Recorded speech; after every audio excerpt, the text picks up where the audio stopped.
The All Progressives Congress, APC, on Saturday officially welcomed Taraba State Governor Agbu Kefas into the party following his defection from the People's Democratic Party, PDP. Speaking in Jalingo, the state's capital, Vice President Kashim Shettima praised the governor for his leadership, saying he's doing well for his people and that the nation is proud of him. He commended the governor's inclusivity and development drive, which he said demonstrated his understanding of the state's diversity. The APC national chairman, Professor Nentawe Yilwada, also lauded Kefas's move, noting that his decision to join the ruling party would help in harnessing the full potential of the state. Moving on, the African Democratic Congress, ADC, has accused the National Assembly of deliberately stalling the passage of the 2025 Electoral Act, warning that continued delays could undermine the credibility of the 2027 general elections. In a statement issued on Saturday by its National Publicity Secretary, Malam Bolaji Abdullahi, the party said the failure of the legislature to transmit the electoral bill for presidential assent has raised concerns about the sincerity of lawmakers, particularly in a National Assembly dominated by the ruling All Progressives Congress.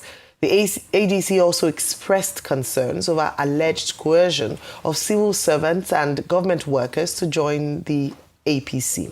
The APC's e-registration, noting that reports coming from several states indicated that workers were being pressured to participate in the ongoing APC membership registration. Former presidential candidate of the Labour Party in the 2023 general elections, Peter Obi, has criticised President Bola Tinubu for spending much of January abroad.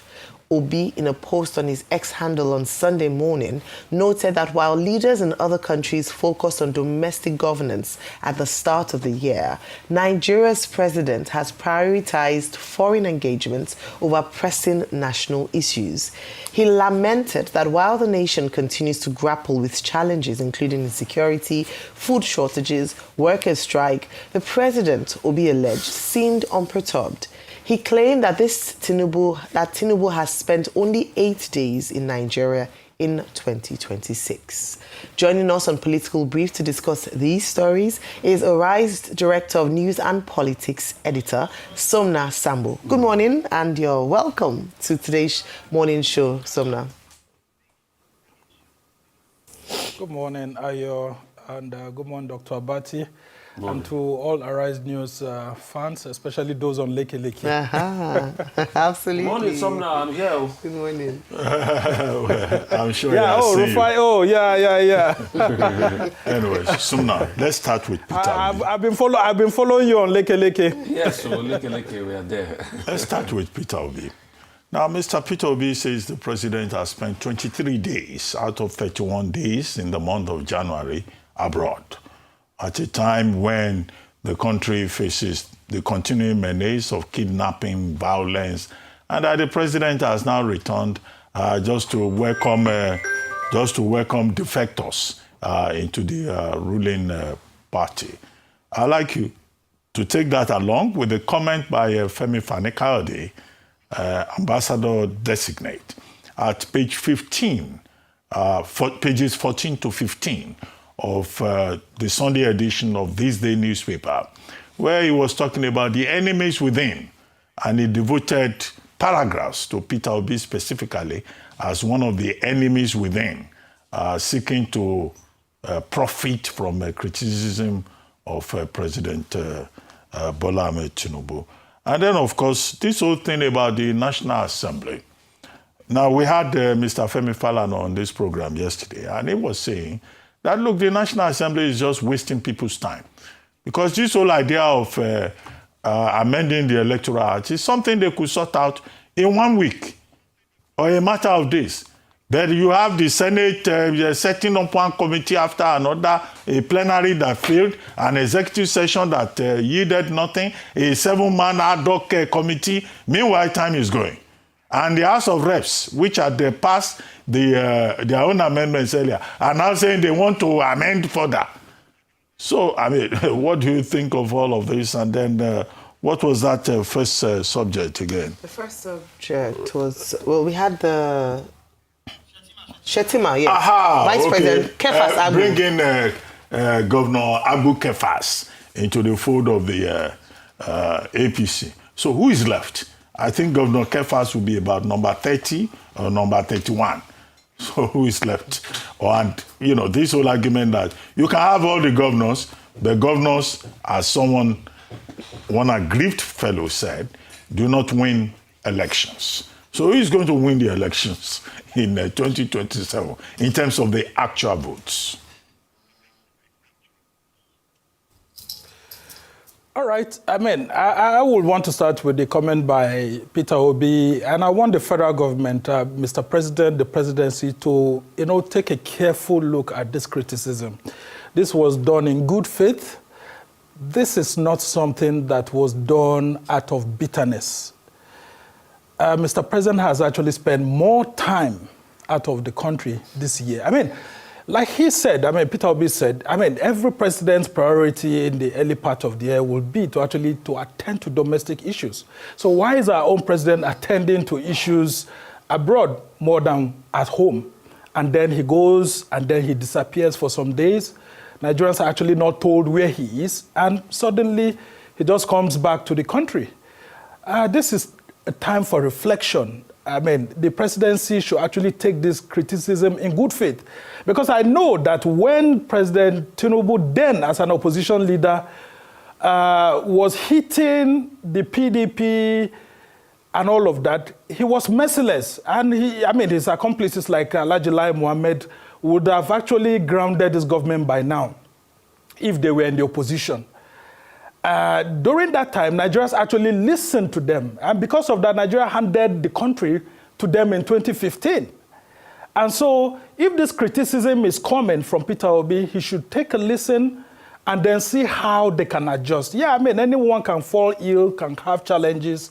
And then you will see that once the president goes, they actually curate it in such a way that before the 20th or 21st day, he's already back. And why hasn't the president transmitted power officially to Vice President Kashim Shettima like, then President Buhari did to Vice President Oshibanjo?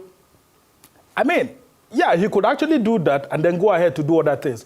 But I think the presidency has also replied, Peter Obi subtly. And what they are saying is that, the president's trips has brought a whole lot of investment, pointing to the $20 billion investment by Shell into Nigeria's deep offshore, investments that are coming in. And then there's another $1.5 billion by ExxonMobil. And I would have seen that the Economist was writing some things about the government, saying that the government has helped to reduce inflation from about 34% to about 15%. So at the economic front, it looks good. But take a look at some of the, agreements that were signed in Turkey, Ankara. There's no difference between that one and what Buhari has signed when, Erdogan actually visited Abuja during the second term of President Buhari. So what happened to the past agreements and why did we need to sign fresh ones? These are the questions that anyone would answer. And I think Peter Obi is playing his role as an opposition leader here. So let the presidency take that into cognizance in good faith. And then let's talk about Vice President Kashim Shettima. He will be the happiest person at the moment right now because the president and his handlers seem to be giving signals that, look, they may want to pull him off that seat, but then his region is actually delivering. So out of 6 states in the Northeast, 4 of the states are in APC now. And so I understand the call by Kashim Shettima on the governors of Bauchi and, of course, the governor of Adamawa to join the APC. But isn't the APC chewing more than it can bite? Like I keep saying, go back to what happened to MPN in the Second Republic. MPN, there's someone called Jeshurun in the Bible. For those of us who have the Christian faith, it says, Jeshurun grew fat and kicked. That is exactly what the APC is doing, if it's not careful. Take a look at what happened to MPN. MPN had almost all the parties coaxing everybody to get into it. And MPN became too big, thinking that it can never fail. And then that's how that republic collapsed, because of his huge appetite to want to have every segment of the country in the political party. If that happens, then we are not running a multi-party democracy. It is not good for the APC to have all the state governors in the party. So while it works, and I think for the Northeast region, this is an opportunity for them to rally around their own vice president, the person who has been given to Tinubu, so that Tinubu will be comfortable not to change him. But nonetheless, it's risky for all the state governors to be in APC. And all these ones that they keep saying that they are going to the center to receive more support from the federal government. That's an indictment of the APC-led federal government. Because it means that unless you are in the governing party, you cannot enjoy the constitutional dividends are given to you.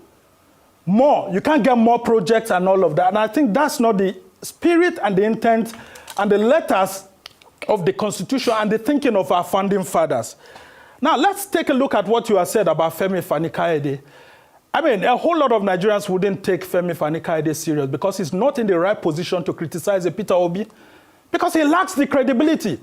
This is the same APC that Fani-Kayode had kicked against under Buhari, saying that the APC was promoting a Fulani hegemony. And with several people also calling APC a party of Janjaweed. Don't forget Olisa Metu of then PDP called the APC a party of Janjaweed militias, just like it was that, referring to that, militia group in Sudan. But where's Olisa Metu today? He's in the same APC. Where's Femi Fani-Kayode today? He's in the same APC. What does that tell you about Nigerian elites? That their criticism should not be taken seriously at times by Nigerian citizens. Now, if he wasn't given a position and he had not been coddled by the Tinubu presidency, would he have been saying this? Because I'm very sure pretty soon he would have been saying that the Fulani people, in quote, have hijacked the Tinubu government and all of that. So I would ask Nigerians to take Femi Fani-Kayode's criticism with a pinch of salt. And then going to the other issues that we have across the country. As journalists, it is our duty to call out any arm of government that doesn't serve the interests of the Nigerian people. And the Senate of the Federal Republic of Nigeria right now is not serving the interests of the people. Because when President Tinubu sends bills to them, executive memos and all of that, they do that in one day. How come the Electoral Act that we have guarantee a free, fair, and credible election is not being given much attention to? So apart from the ADC saying this, we as journalists, we need to call the APC to order. Because we know that when this party was in opposition, they kicked against everything. They abused everyone. They ensured that the institutions of state were put under pressure to be able to deliver the sort of elections that eventually brought it to power. So why is the APC not taking the issues of for example, the electronic transmission of election results seriously? Because that's what Nigerians are asking for. And in conclusion, the APC, through the National Assembly, both the Senate and the House of Reps should know that the legitimacy they derive is from the Nigerian people. And once they lose that legitimacy, there's no how they will walk freely on the streets of Nigeria. So if Nigerians are yearning for free, fair, and credible election, this is where it starts from. Because INEC cannot roll out the election timetable now because they are waiting for the National Assembly. INEC is not able to roll out the election guidelines for 2027 because they are waiting. INEC is unable to function very well because they are waiting for the election budget, the approval. The 2026 appropriation bill is still before it. And that has not happened. So a lot of people will say, while the APC has made some gains in the economy like it's making us to believe, it has made some gains in stabilizing the country in some aspects. But nonetheless, the APC should be very careful so that it doesn't behave like Jeshurun, which I had made reference to, grow fat and then kick. Because if that happens, it will also be kicked by the Nigerian people. All right. Thank you so much, Sumner. I don't know if I can't call you pastor because we already have a resident pastor on the morning show, Pastor Dr. Ruben Abati. But maybe with your reference to the gesture, and maybe I'll call you apostle. Apostle in the marketplace. Apostle Sumner Sambo, thank you very much for your sermon this morning. We're very well received, and thanks for breaking down the issues and analyzing, dissecting the stories. We look forward to more next week, Monday, when we have another edition of Political Brief.